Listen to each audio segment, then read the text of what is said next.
morning, and thank you for joining us for KAGS News at 10. I'm Jordan Adams. This weekend will be the last time drivers can use Sabita Road off of State Highway 6 in College Station. Starting Monday, the side road in between College Station's Hyundai and Cooper's Old Time Pit Barbecue will be closed for about a week while a crew works on repairs. There will be detours in place for those who use the road frequently. And speaking of roadways, beginning today, TxDOT is reminding drivers, pedestrians, and bicyclists that knowing and following traffic laws can prevent unthinkable tragedies on Texas roads. This as pedestrians and bicyclist fatalities continue to rise every year in the Lone Star State. According to TxDOT, in 2021, over 900 people died in pedestrian and bicyclist-related accidents in Texas. In the 5-year period from 2017 to 2021 in Texas, pedestrian fatalities resulting from traffic crashes increased 34%, and bicyclist fatalities increased 51%. And the Brazos County Public Defenders hosted a meet and greet today in honor of the opening of their brand new office. Take a look. The basic role of any public defender is to provide zealous and effective advocacy for those people who are unable to hire a private attorney, which will frequently cost several thousand or tens of thousands of dollars, depending on the charge. The Brazos County Public Defender's Office had been in the works since 2021 after judges and lawyers noticed a growing backlog of cases coming out of the pandemic, with a decreasing amount of lawyers to handle these cases. I hope that when they see our names and when they see the work that we're willing to do for them, and they know that they have someone like me, someone like Nathan, someone like the other attorneys in this office, that they know that regardless of the fact that we're court appointed, we're going to work really hard for them. The firm has already started taking on clients thanks to their current 10 full-time employees with 6 lawyers and 4 non-lawyers. What it says about Brazos County is that Brazos County is committed to answering that promise of equal justice under law. And that is a fundamental promise that's guaranteed to everybody in this country under the Constitution. Wood says the office is taking a holistic approach to not only helping residents with their cases, but also helping them make better life choices in the future. We have very capable lawyers working in the office. We also have a social work side of our office that can plug people who are unable to afford an attorney that might need some basic needs met. They might need food or housing. Wood said there were 3,000 active felony cases in the county before COVID-19, and after that number increased by 10%. And it's Friday, so let's get one last look at that weekend forecast by checking in with meteorologist Bill Hecky for a first look at your weather. Well, we have been dealing with clouds that have been streaming in from the west, and that has been mid and high level moisture. We've got low level moisture to the south, and we're going to have a little disturbance that works along to the south of us primarily, and it should, if there's a little circulation, roll moisture back in over our cool air. That's minor overrun, so we could get a little sprinkle or very light precipitation toward morning. But other than that, variable cloud cover. We can be anywhere from partly cloudy to mostly cloudy. We're going to go down to about 40 tonight. Outlier areas, low spots could be a degree or 2 cooler. If you thin out the clouds too much, you could lose a degree or 2, but mostly cloudy. North wind 10 to 15. Sun up is going to come in around 7:31. So that's the way it's going to be. Thanks, Bill. We're halfway into National Women's Month, and KAGS' Sarah Wilson is still highlighting women making a difference in their communities in all industries. Today, she spoke to a woman who's working to make an impact through her work, not just because she's a woman. They say it's a man's world, while some say it revolves around women. But could it be both, or made to where both genders coexist? I think it starts with us.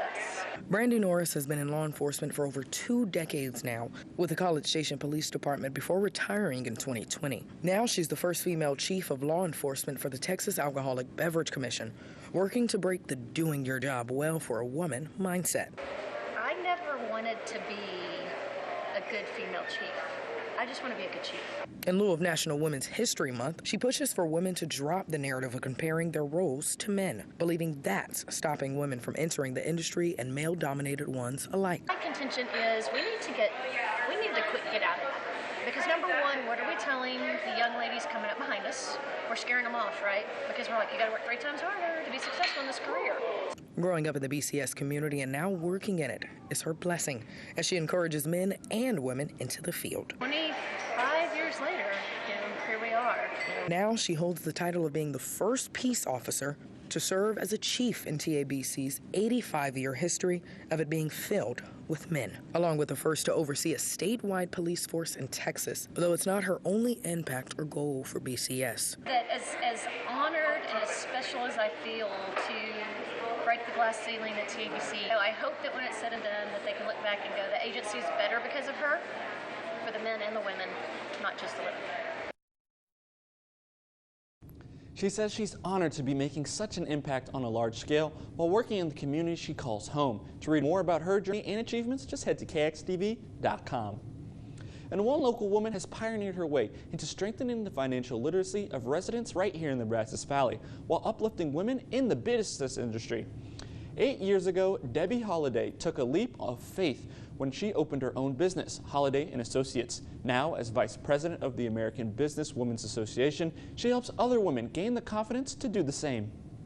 We're not competing against the woman next to me. We are working side by side, each of us to make our community better, ourselves better, and to provide for our families. We want each woman to be the best that she can be in whichever category she decides to be, and that's what's important.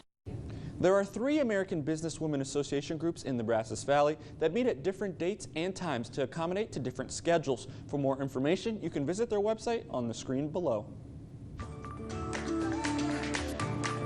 In your state headlines, a 17-year-old has been sentenced to 45 years in prison for the murder of a food delivery driver. Zach Marshall pled guilty yesterday. He admitted to killing 31-year-old Ryan Graham in January of 2021. The mother of 3 was delivering an Uber Eats order at an apartment complex in Haltom City. Marshall was 14 at the time, and prosecutors say he and a friend were trying to steal Graham's car but couldn't find the keys. And a funeral was held over in North Texas earlier today for murdered twins Aliyah and Aiden Martin. The twins and their brother Legend were allegedly killed by their mother in Italy, Texas just weeks ago. The children's mother has been charged with capital murder in their stabbing deaths. 2 of the other young kids who were also injured in the attack are still recovering, and Legend's funeral will be held tomorrow. Still to come on KAGS News at 10, a new law that could ban popular social media app TikTok in the U.S. And if you love strawberries, then you might want to check your freezer. Find out why next on KAGS News at 10. Welcome back. While TikTok has been a target of American politicians, the widely popular app remains legal to use. Casey Decker with our National Verify team reports on whether a new proposal in Congress could change that. Sometimes it seems like the only thing as popular as TikTok is trying to ban TikTok. For years, lawmakers have feared that because the app is owned by a Chinese company, it could give the Chinese government influence over American users and access to their data. A bipartisan group of senators just introduced a bill they say is designed to address those concerns, and the Biden administration endorsed it. But could it actually result in a nationwide TikTok ban? Let's verify. Our sources: Senate Bill 686, Senator Mark Warner, the White House, the Department of Commerce, and the Department of Justice. The bill is called the Restrict Act, and it doesn't explicitly ban TikTok, but it makes such a ban possible. It instructs the Secretary of Commerce to investigate any information technology or communications companies that are owned or could be influenced by foreign adversaries to see if they pose a national security threat. Then it gives the Secretary broad authority to mitigate any dangerous transactions. So we can verify, yes, a bill currently in Congress could result in a ban on TikTok. But there are a lot of steps to get there. First, it has to pass the Senate and the House and be signed into law by the President. Then the Secretary of Commerce would have to choose to investigate TikTok specifically, find that it poses a threat, decide the best course of action would be a ban, and successfully defend that ban against legal challenges. As for how a ban would be implemented, we don't know for sure, but one option could be making it illegal for any American company to do business with TikTok. That would force Apple, Google, and others to remove it from their app stores. TikTok, for its part, says a ban would be a bad idea, calling it an act of censorship on its American users. Some lawmakers say they don't support a ban, but would like some restrictions on TikTok, which this bill could also allow. With your Verify, I'm Casey Decker. And for more on this Verify or to submit your very own questions to our National Verify team, just head over to KAGSTV.com. The U.S. Consumer Product Safety Commission is warning people about 2 brands of carbon monoxide detectors that are failing to alert users of the presence of the deadly gas. Officials say the carbon monoxide detectors made by Glimpse Union and QSMAC are failing to alert when carbon monoxide is present, which could lead to death or serious injuries for users. A sensitivity test conducted on both brands found that they failed to alert when exposed to predetermined concentrations of carbon monoxide. The devices, which are being sold on Amazon.com, are made of white plastic and feature a digital display. CPSC is urging consumers not to purchase or sell these detectors. And scenic fruit companies recalling frozen organic strawberries sold at several grocery store chains due to hepatitis A outbreak. The frozen strawberries are sold at Costco, Aldi's, and Trader Joe's. Hepatitis A is a contagious liver disease that can last a few weeks to several months, and in serious cases lead to liver failure. The recalled strawberries have best buy dates ranging from April 25th, 2024 to June 7th, 2024. If you have this product, you are urged to destroy it or return it to the place of purchase for a full refund. And Ford is issuing 2 recalls for more than 1.5 million cars across the country. The first one covers 2013 through 2018 Ford Fusions and Lincoln MKX cars. Ford says the front brake hose can rupture and leak brake fluid. The second recall covers Ford F-150 pickups from 2021 because the windshield wiper arms can break. Dealers will replace the parts for both recalls for free. And lastly, Pfizer is recalling more than 4 million packages of prescription migraine medication. The company says the packaging for Nurtec ODT is not child resistant. The recall is voluntary, meaning you don't need to throw it away or return the medicine, but it should be kept out of the reach of children. The company says there has been no injuries related to the recall yet.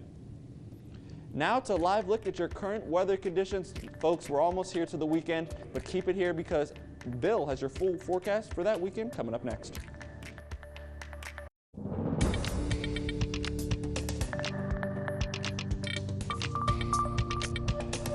Well, we got our strong surge of cold air. We had a disturbance come through. Now, it didn't have a real tight closed low.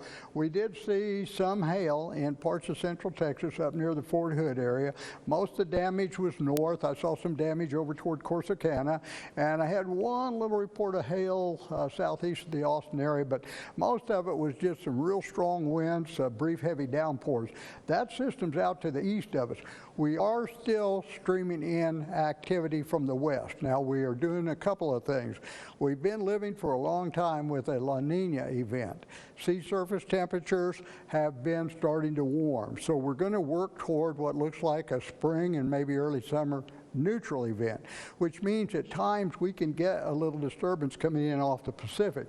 Now, there's a big broad trough. It's almost a zonal flow, but we're going to work a little disturbance that'll come up across us, and that looks like it could give us enough cloud cover for tomorrow morning, maybe a little sprinkle. We'll do that in a second, but around 40 tonight, outlier areas, low spots, you could drop a degree or two. North winds are going to die down 10 to 15. Sun up tomorrow and at 7:31. We are watching this moisture. You can see this, it's not quite zonal. There's just a bit of troughiness in there. You can see not quite a U-turn. And as this flow pattern brings little ripples in the atmosphere up across, if you can get some minor circulation, you can flow a little moisture back over the top and cool, minor overrun, enough lift or vertical velocity to get a little precipitation. That's the only thing I see now. Now, next Thursday, Friday, we should have a more organized system, almost the same pattern it looks like. Now, the other thing is we're going to run tomorrow's high at about 57. I put sprinkles in there. If that low were a little stronger, get a little patchy light rain. And then we'll decrease the clouds slowly. Northeast winds 5 to 10, sunset 7:35. So we'll go with the sprinkles early, variable cloud cover, winds not so strong. 40 to start, roughly, 58 for the high, and again, these numbers are controlled by the cloud cover. The coldest morning will be Sunday morning, so tropical variety plants, tender vegetation, 52, winds become east. These winds northeast and east, another little surge of cool air drops down, reinforces the cool 36 and 56. Then we get the winds back to the southeast. They get gusty. We tighten the pressure gradient, 41 and 63 as we begin to warm. Then a south gusty wind, further warming, more warm, moist Gulf air, higher humidity. We bring a system in late Thursday night into Friday. That front, chance of showers.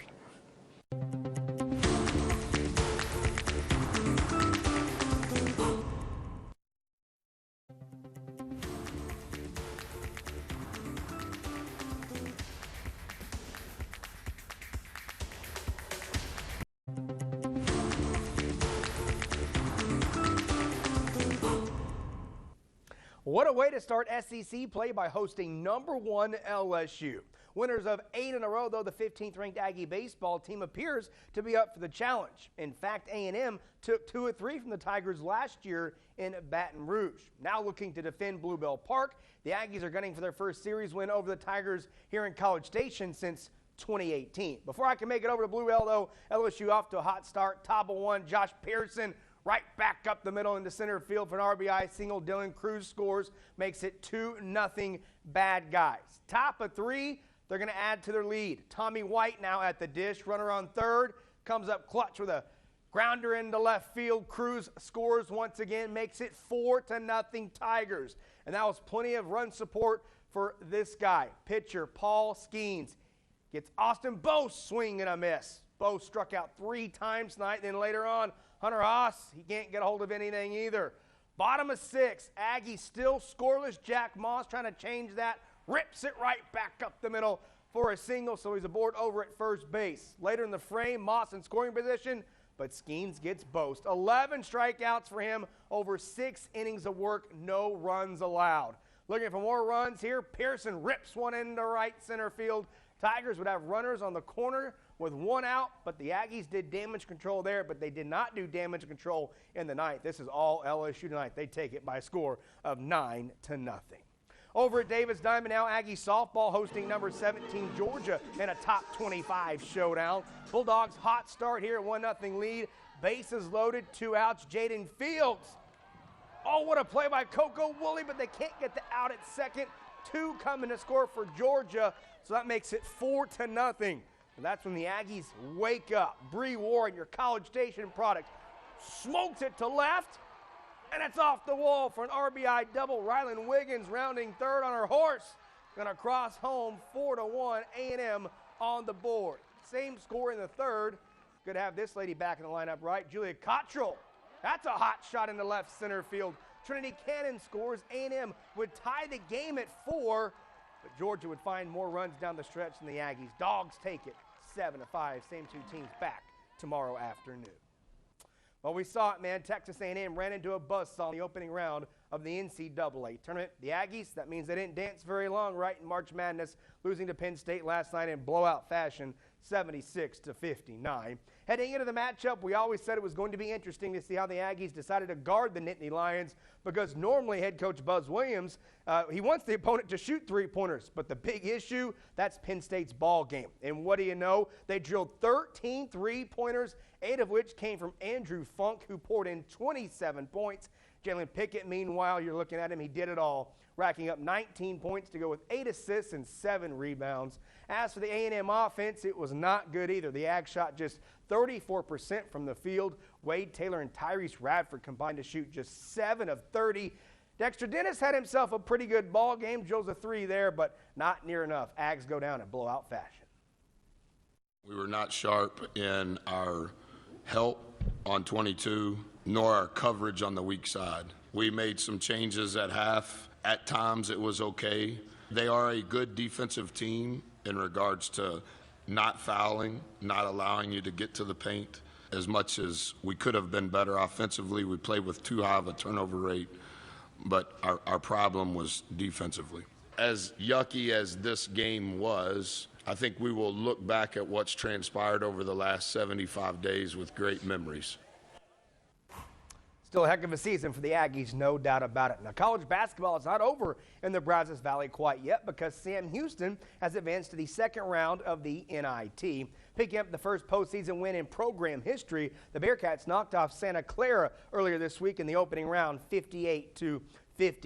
Cameron Hoofner scored with a minute to go to put Sam up by 2, and the Cats held on in a thriller. What an ending it was. WAC Player of the Year Quay Grant led the way for Sam with 21 points, and he scored 4 unanswered buckets late in the second half to put the Bearcats up as well. Next up now, head coach Jason Hooten and company make the short trip up to Denton to take on North Texas. And man, you have to give this group credit for rebounding and coming back to fight after that heartbreaking loss in the WAC tournament. I had a really good feeling that we were going to get into the NIT. And I think we just did a good job of turning the page and just talking about, hey, let's make our mark. Let's go win a game in postseason for the first time in school history. And, you know, let's keep playing. Let's go do good. And they did that. They really prepared well. Get to play a great basketball team. We'll see if Sam can do it again. They play at North Texas at 3 o'clock on Sunday. I can also tell you the Aggie women's tennis knocked off LSU tonight at home 5-2. That's it for sports. We'll be right back. Well, let's aim for a 40-degree overnight temperature. Now, keep in mind, little less clouds, you could drop a degree or 2. Skies, I've opted for mostly cloudy. We're streaming in moisture from the west. North winds 10 to 15, 731. Tomorrow, we're going to deal with this moisture flowing in, so we are going to then see things warm a little bit. All right, folks, I can confirm breaking news. Justin Woodard, his NCAA bracket is 88% heading into the last, what, it's round 2? Yeah, well, I got 4 games left right now, but yeah. I don't think you're not too bad. Yeah. That's going to do it for KAGS News at 10. We'll see you tomorrow for ASL. Jordan Adams tonight at 6 and 10, only on KAGS. Rose's Cafe's delicious steak fajita and egg breakfast taco. Try one today.